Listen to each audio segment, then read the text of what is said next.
Ang bayan!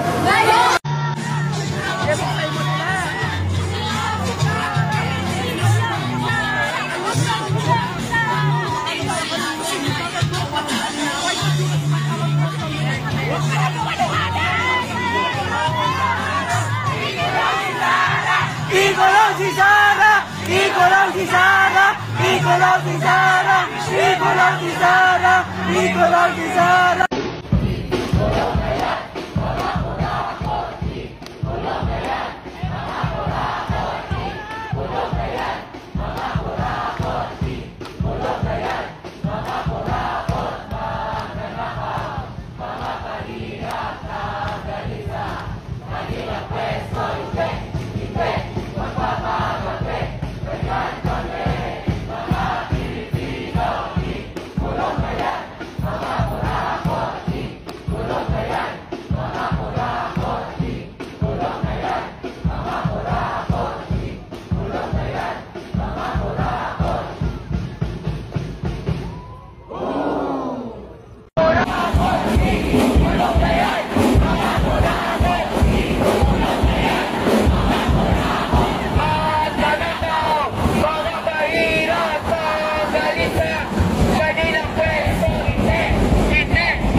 Ang kaaway natin, 2 tao lang sa loob.